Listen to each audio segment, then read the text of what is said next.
मंगलम भगवान वीरो मंगलम गौतम प्रभु मंगलम स्थूलिभद्रादया जैनो धर्मोस्तु मंगलम।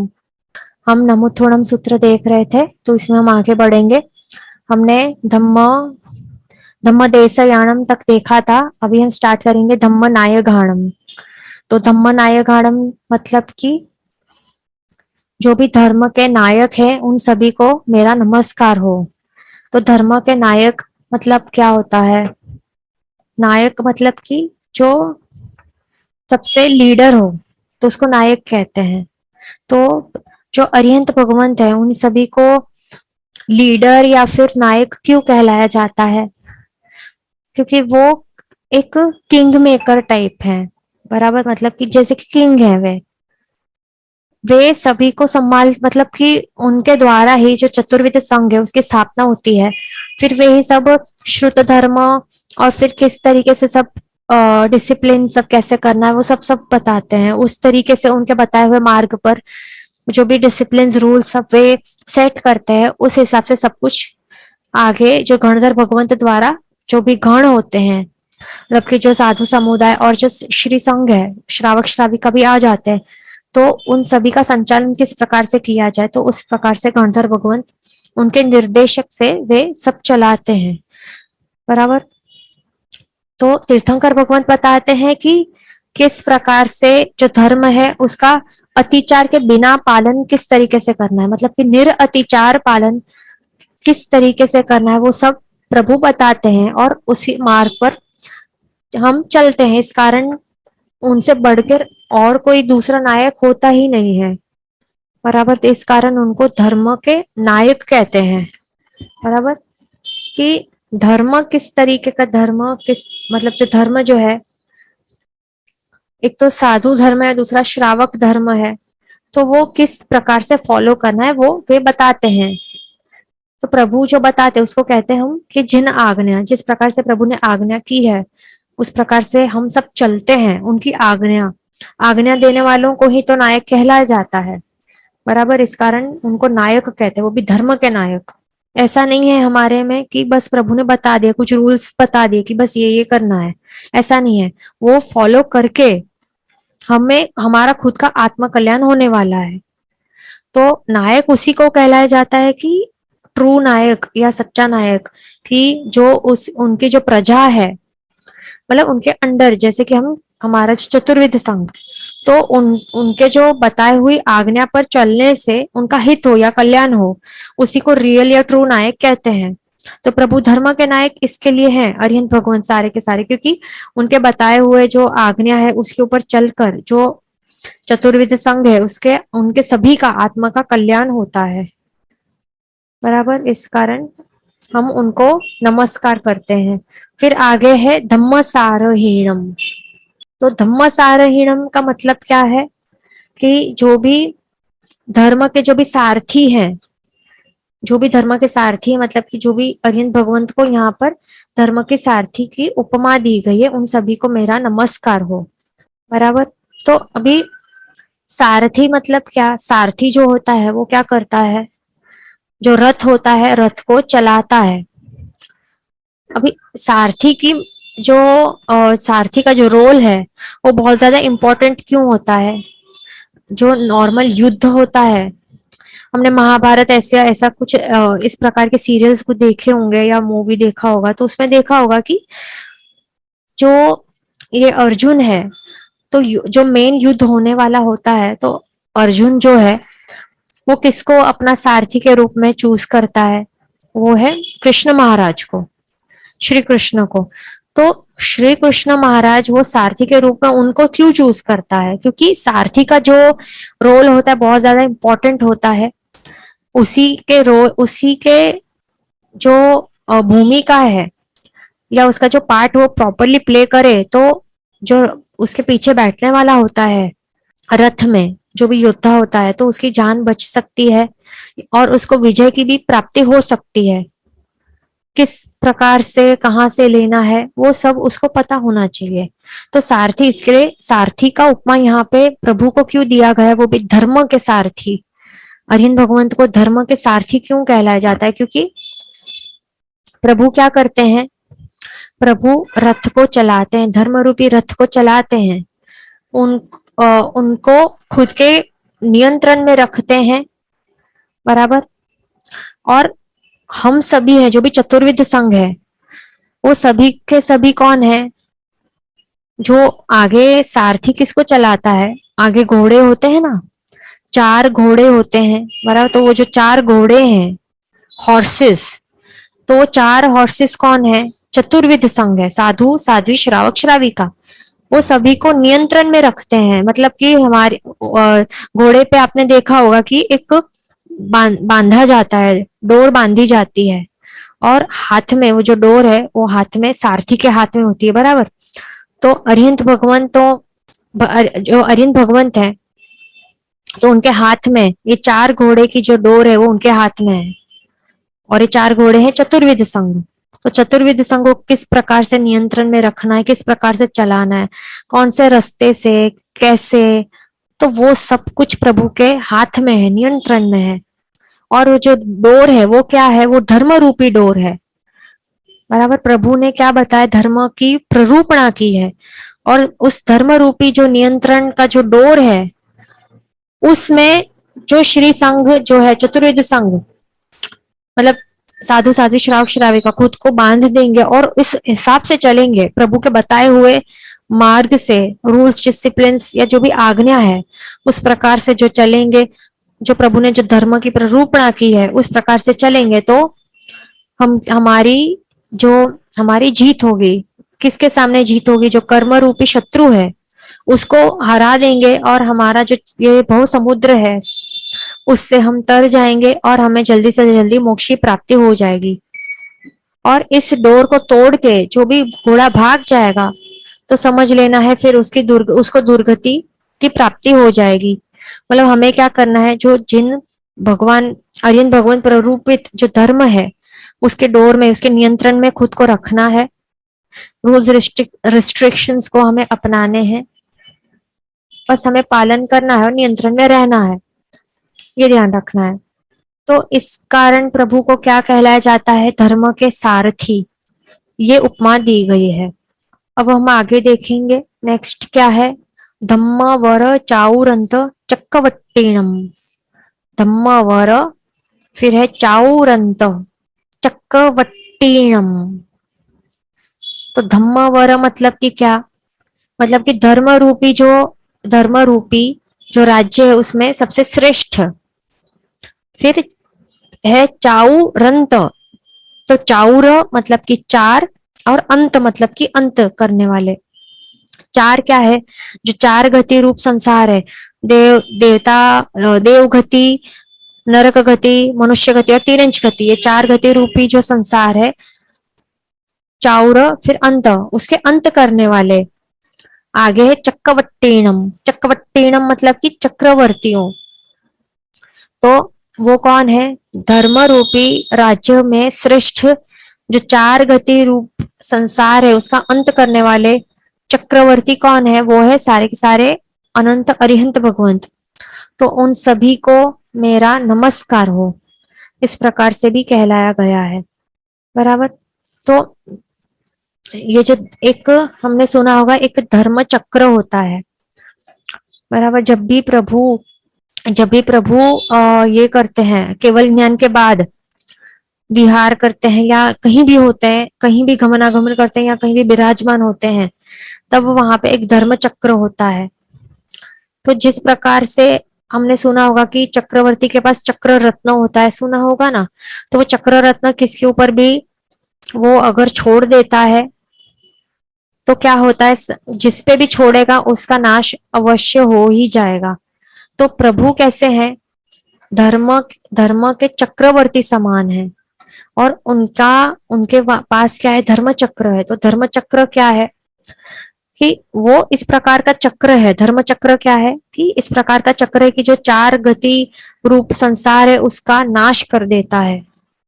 इस प्रकार का ये धर्म रूपी चक्र है, अधर्म चक्र है, बराबर। तो प्रभु को क्या कहलाया गया है? प्रभु को धर्म के चक्रवर्ती, श्रेष्ठ चक्रवर्ती कहलाया गया है, क्योंकि उन्होंने स्वयं का जो ये था, जो संसार में जो ये गमनागमन, परिभ्रमण, संसरण, जो भी कहो, जो भी था वो सबका अंत कर दिया है। साथ ही साथ प्रभु के सानिध्य में प्रभु की सारी आज्ञाएं जो भी स्वीकारेगा और उस मार्ग ऊपर जो भी चलेगा, तो उन सभी का जो ये संसार समुद्र है, तो वो भी उससे पार हो जाएगा।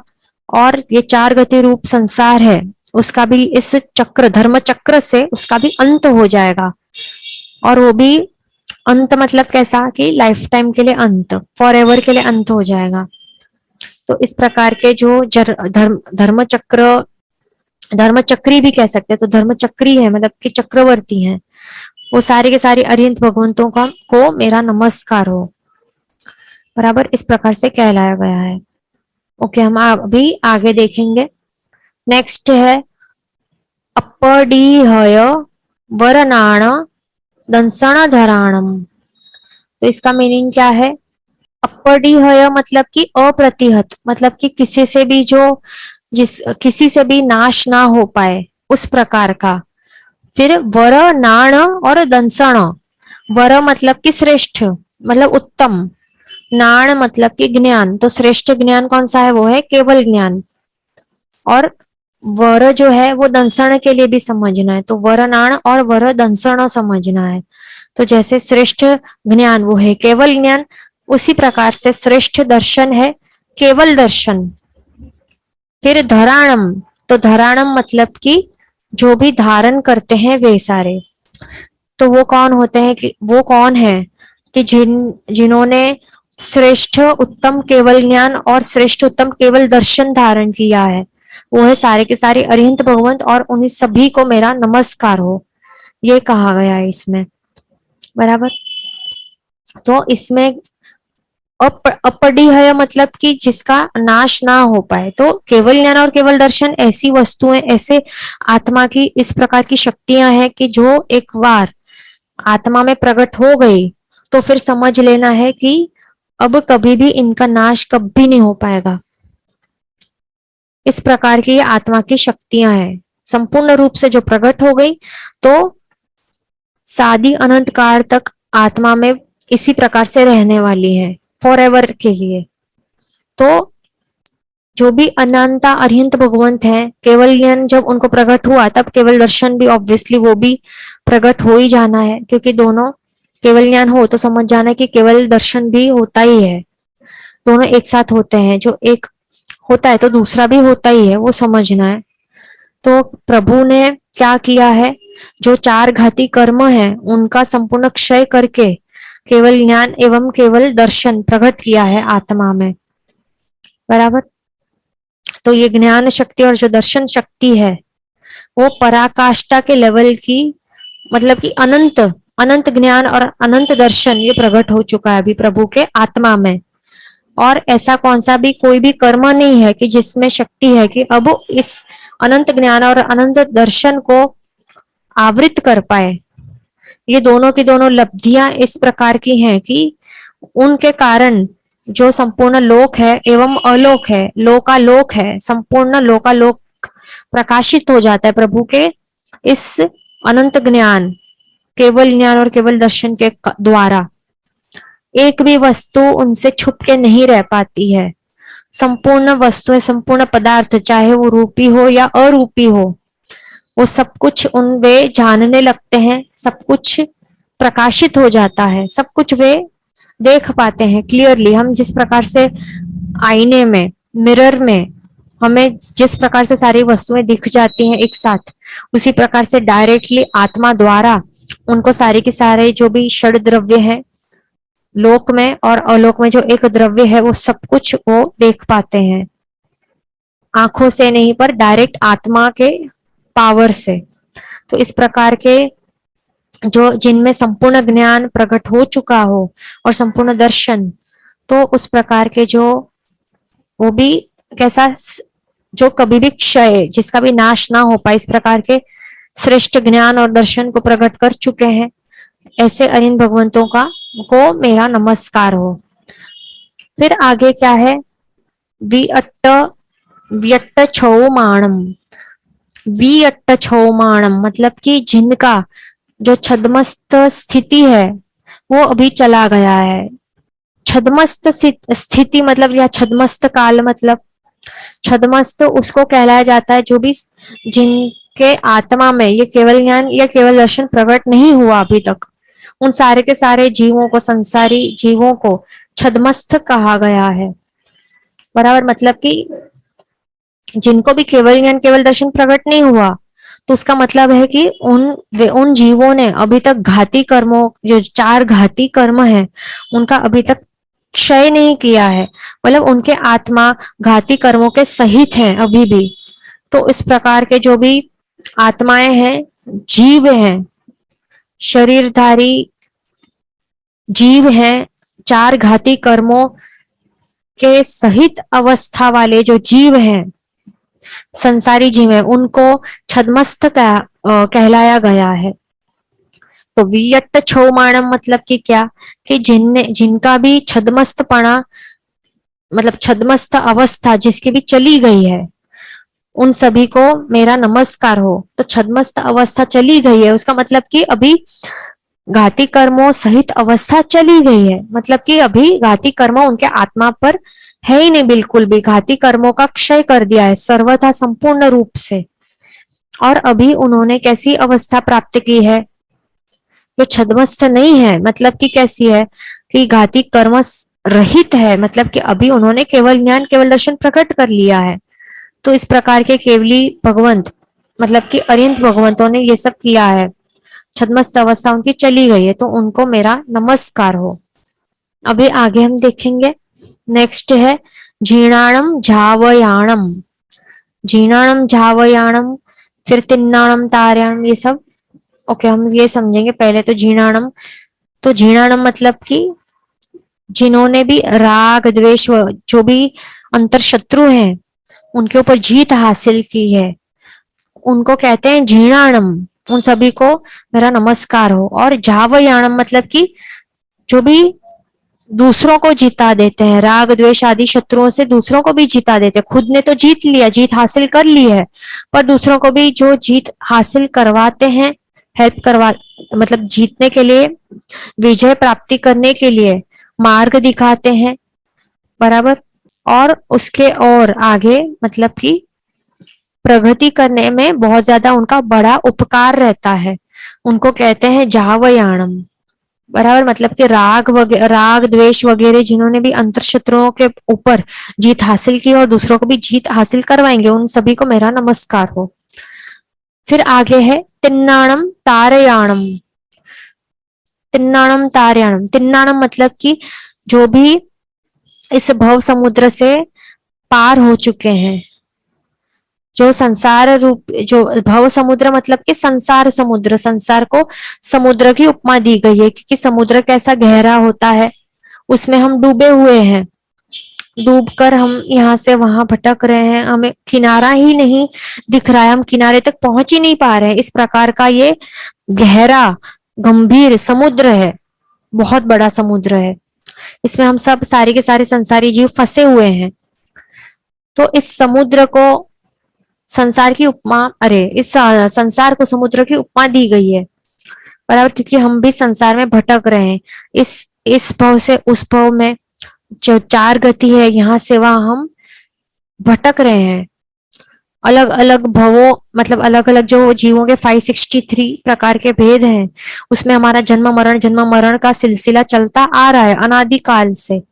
तो ये जो भव समुद्र है या संसार समुद्र, इसमें से जो भी पार हो चुके हैं उनको मेरा नमस्कार हो, उसका मीनिंग है तिन्नाणम।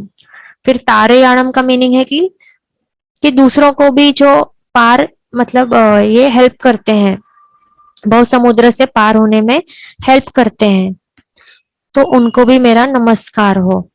बराबर। फिर आगे है बुद्धाणम बोहयाणम।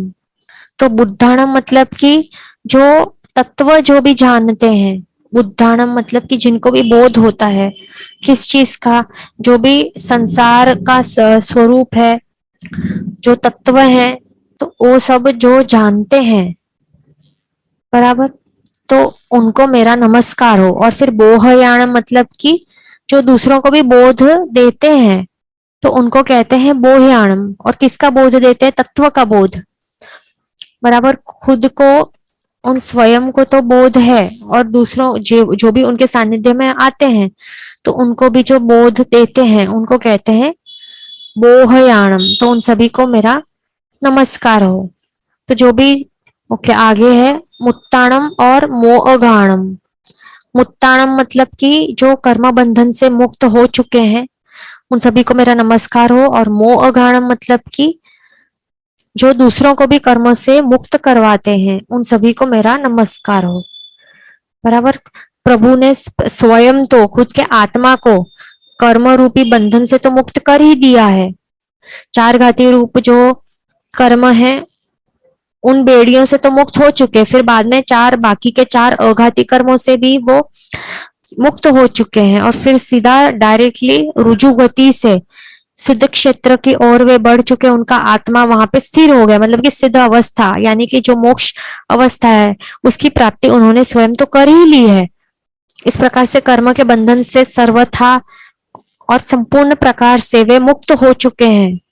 साथ ही साथ वो दूसरों को भी कर्मों से मुक्ति दिला सकते हैं।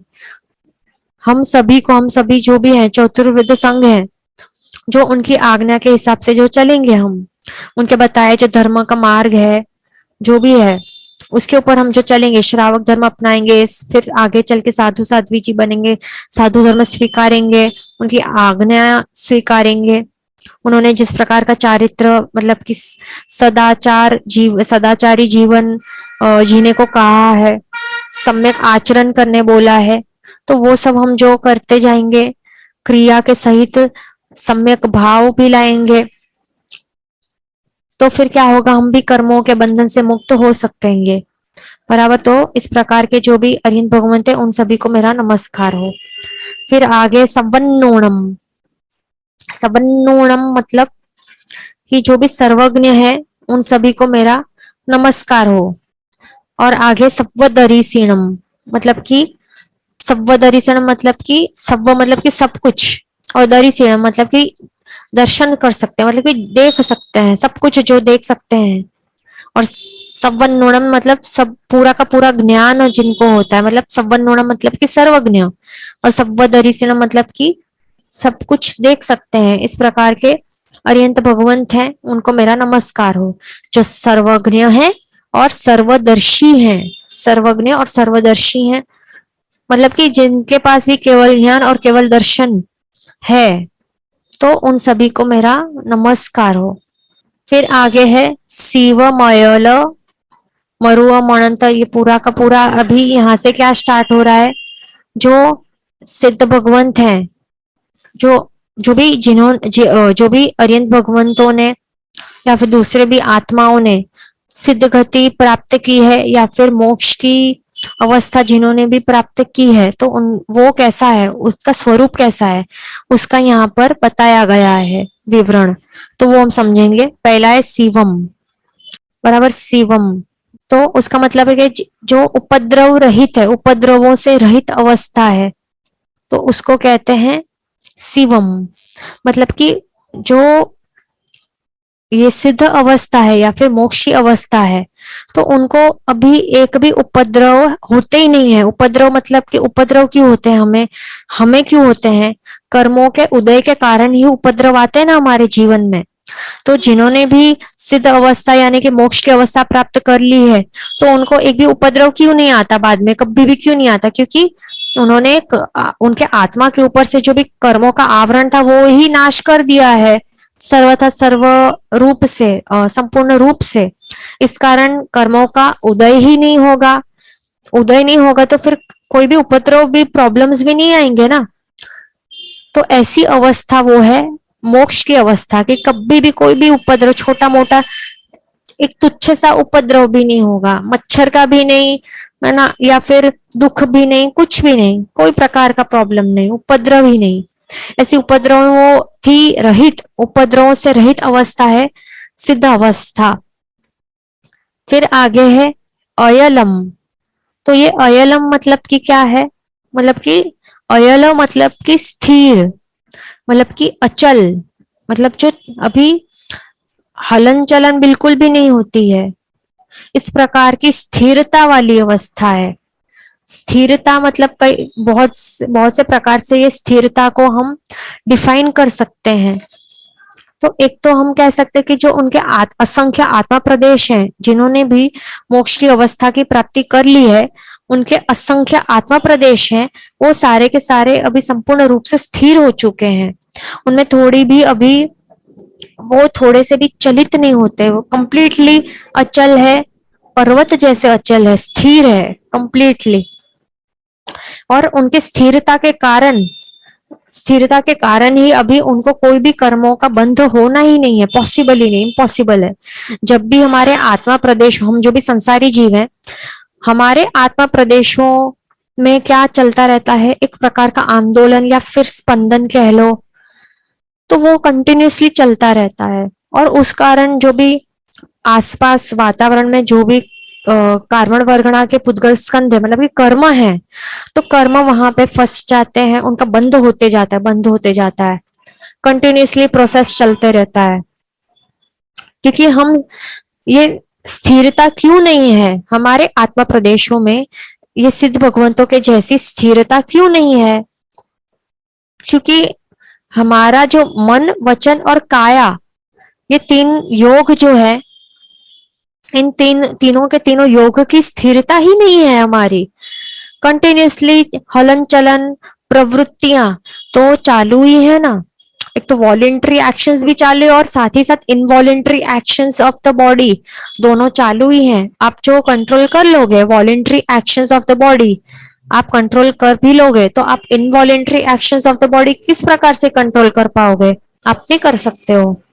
कर भी लोगे, समझो कर लिया आपने, काया के द्वारा आपने कंट्रोल कर लिया, वचन के द्वारा कंट्रोल कर लिया, पर आप मन को कैसे कंट्रोल करोगे?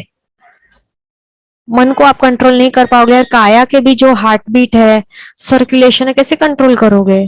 तो वो सब प्रवृत्तियां वो तो चलती जा रही है ना। तो आप बोलोगे कि ये तो कंटिन्यू ऑटोमेटिक हो रही है, हमारी बस की बात नहीं है, तो हमें कर्मों का बंध क्यों होगा? हार्ट बीट है, डाइजेशन है, ये सब तो ऑटोमेटिक है। तो हम तो नहीं कर रहे हैं, हमारे हाथ में तो है नहीं, पर ये तो हम ही कर रहे हैं ना। What is the reality, what is the truth? ये सब आत्मा की द्वारा ही प्रवृत्तियां की जा रही है। आत्मा इज डूइंग ऑल दिस, आत्मा इज बिहाइंड ऑल दिस। आत्मा ये सब कारण है, जो भी हार्ट बीट हो रहा है, सर्कुलेशन हो रहा है, सब आत्मा द्वारा ये सब प्रवृत्तियां हो रही है। ये ध्यान रखना। जो ये सब शरीर है और ये हार्ट है, ब्लड है, जो भी डाइजेस्टिव सिस्टम है, वो सब तो पुद्गल है। पुद्गल में तो जान है नहीं कि वो ऑटोमेटिकली काम करते जाएंगे। ये सबके चलने के पीछे कौन है? हमारा आत्मा, हम स्वयं है। हम स्वयं ही, ये इनवॉलेंटरी एक्शंस हमारे कारण ही हो रही हैं, हम ही चला रहे हैं ये सब। ऐसा नहीं कि खाली वॉलेंट्री एक्शंस हम ही चला, मतलब वॉलेंट्री मतलब हाथ पैर चलाना खुद की मर्जी से जो हम चला रहे, तो वो वॉलेंट्री है। इनवॉलेंट्री जो करना ऑटोमेटिकली होता है, जो हमारे बस में नहीं हमें लगता है, पर वो सच में हमारे ही बस में, हम ही करें, हम ही आत्मा है ना, हम ही सब ये सब चला रहे हैं। तो इस कारण ये सब मन वचन काया की ये जो भी प्रवृत्तियां हैं, इन सभी प्रवृत्तियों के कारण ही तो हमारा जो आत्मा के जो असंख्य प्रदेश है, उन सभी में क्या होता है?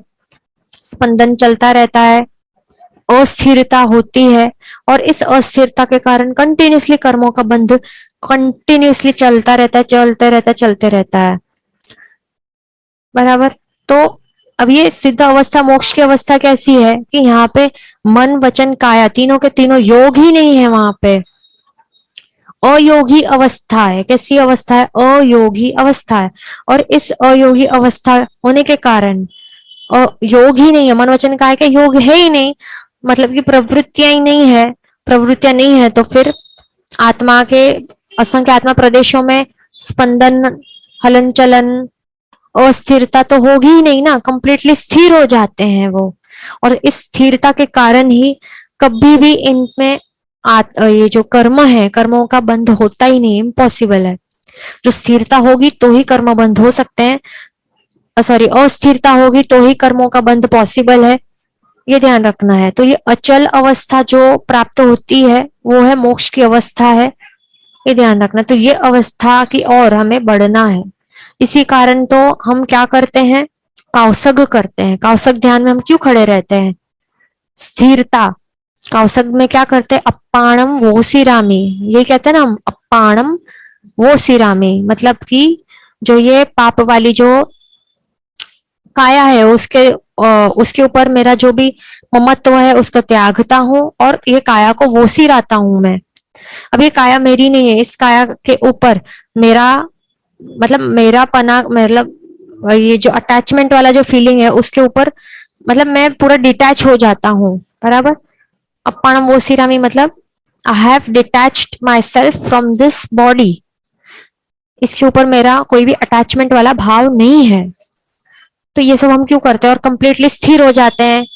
वो सिराने के बाद हम हाथ मुंह देखना इधर उधर कुछ भी नहीं चलाते ना, क्योंकि अभी ये काया हमारी है ही नहीं। इस प्रकार से हमने प्रतिज्ञा लेके हम खड़े हो गए। तो ये सब हम क्यों करते हैं, ये प्रैक्टिस क्यों करते हैं, ये इसी यही यही रीजन है कि हमें जो मोक्ष अवस्था कैसी अचल अवस्था है, टोटली स्थिर अवस्था है, वो हमें प्राप्त करनी है। इसी कारण हम ये प्रैक्टिस करते हैं कौशक ध्यान के द्वारा, बराबर। तो ज्यादा से ज्यादा कौशक ध्यान में हमें बैठना चाहिए, खड़े रहना चाहिए, ध्यान रखना है। ये हो गया। आगे हम देखेंगे नेक्स्ट क्या है, अरुवम।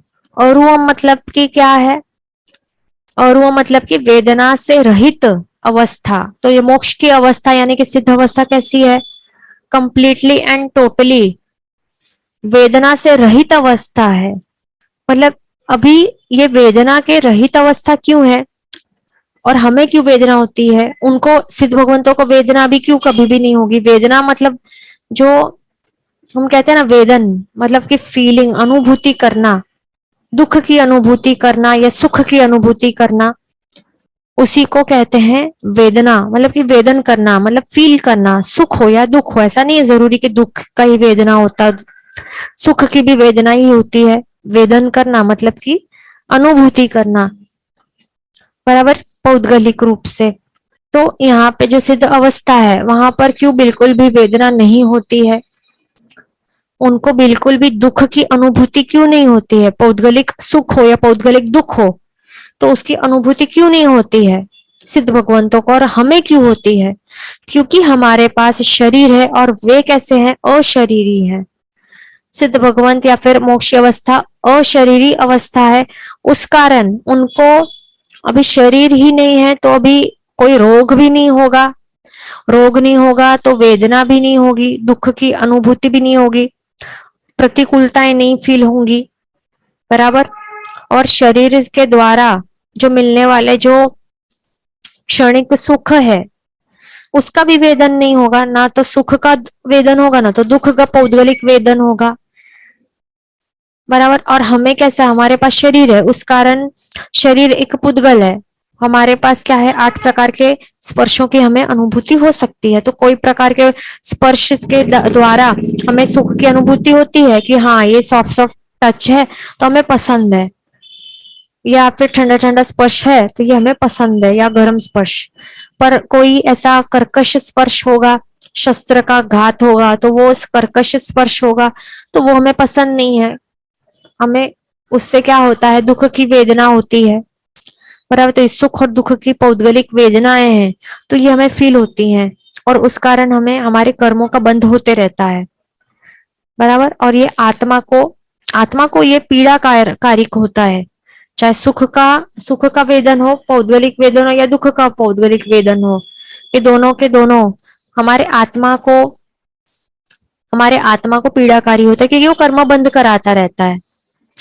और साथ ही साथ शरीर में हमें रोग भी होते रहते हैं, रोग होते हैं, डिसीजेस होते हैं, कुछ भी इन्फेक्शंस, डिसीजेस, डिसऑर्डर्स, कुछ भी होता है। तो उस कारण क्या होता है, हमें दुख की अनुभूति होती है, वेदनाएं होती हैं।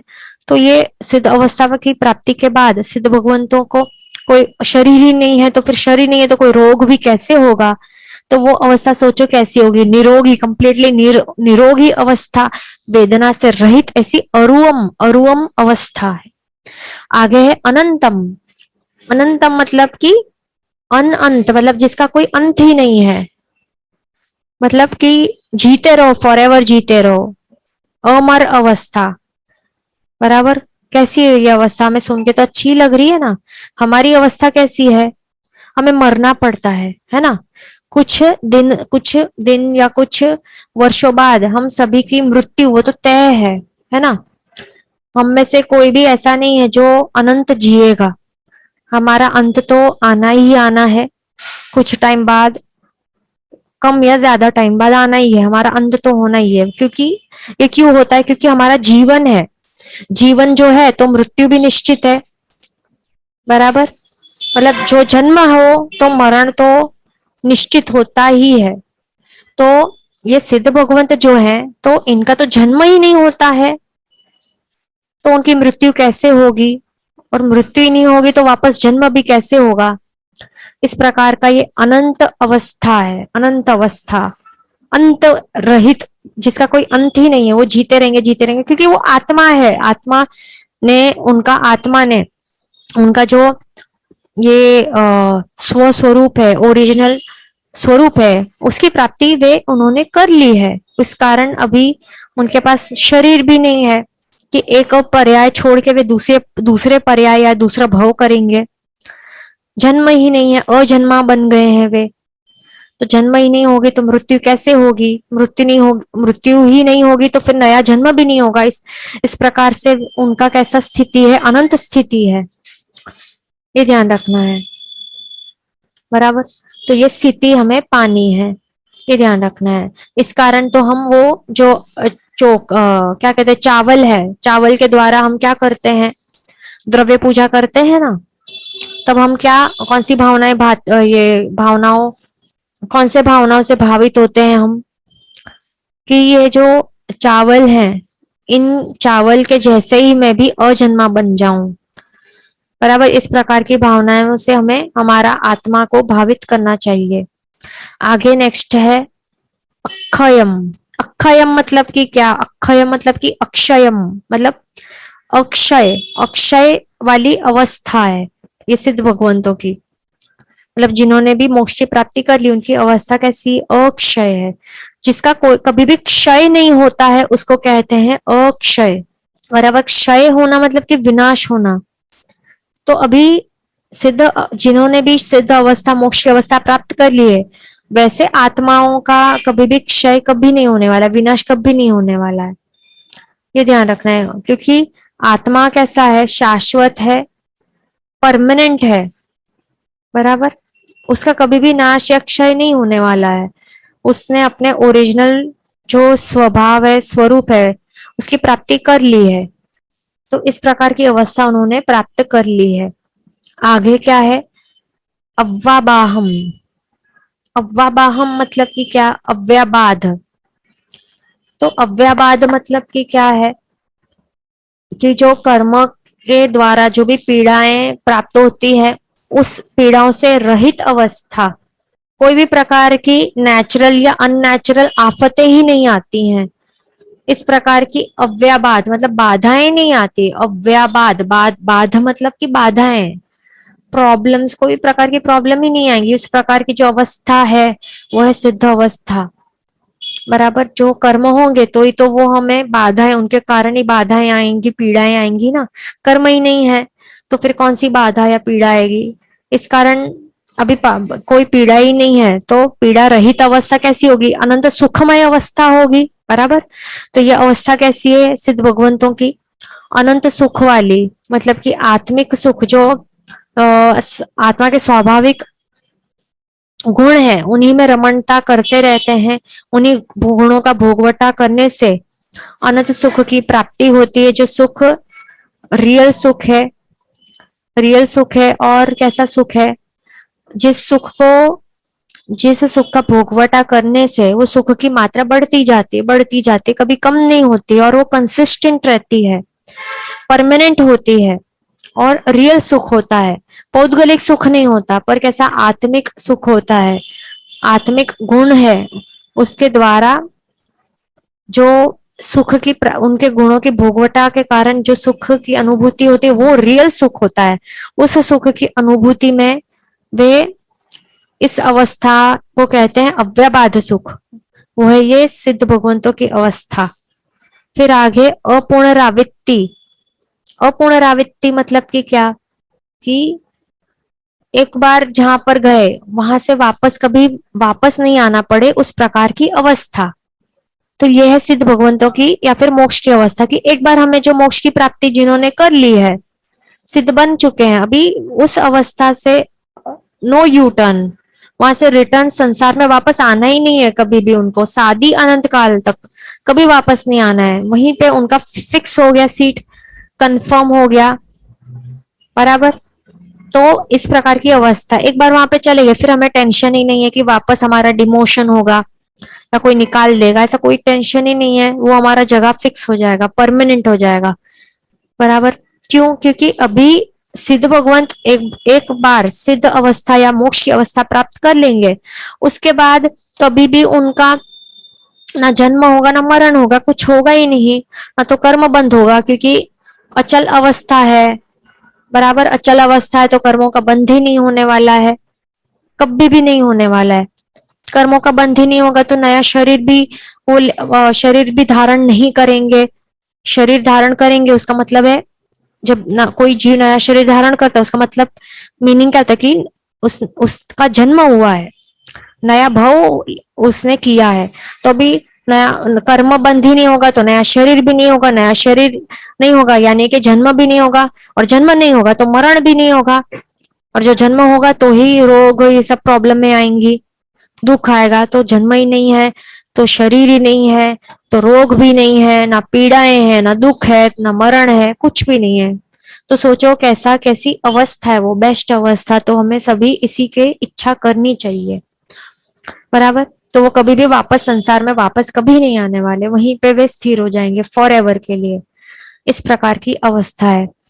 आगे कौन सी अवस्था है? सिद्धि गई, नामधेयम, ठाणम, संपत्ताणम, नमो जिणाणम, जियो भयाणम। तो इसका मतलब क्या है? सिद्धि गई। सिद्धि गई मतलब कि सिद्ध गति। तो ये जो भी डिस्क्रिप्शन हमने शास्त्रकार भगवंतों ने यहाँ पर किया है इस शाश्वत सूत्र में, कहाँ से? शिवमयल मरुअमणंतम अक्षयम अवा बाहम अपुनरावृत्ति, यहाँ तक की जो भी है, तो इसमें ये मोक्ष अवस्था के सिद्ध भगवंतों का स्वरूप के बारे में या फिर सिद्ध अवस्था की यहाँ पे डिस्क्रिप्शन किया गया है। तो इस प्रकार की कौन सी सिद्धि गई मतलब सिद्ध गति है, सिद्ध गति। नामधेयम, नामधेयम मतलब कि नाम वाली, इस नाम वाली।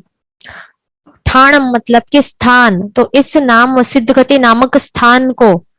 संपत्ताणम, संपत्ताणम मतलब कि जिन्होंने भी इस नाम के स्थान की प्राप्ति कर ली है उन सभी को मेरा नमस्कार हो। फिर आगे नमो जीर्णाणम जी अभयाणम।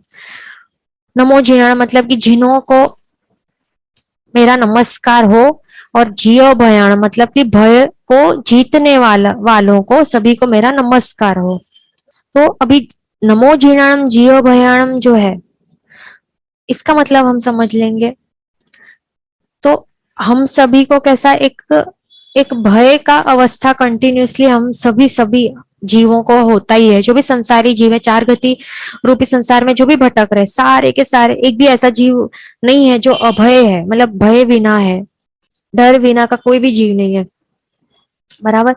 हम सभी के सर पे एक मौत की तलवार लटक रही है, वो कभी भी गिर सकती है। किसी की जल्दी गिरेगी एक दिन में, किसी के 2 दिन, किसी के कुछ वर्षों में, तो गिरने तो वाली ही है, बराबर।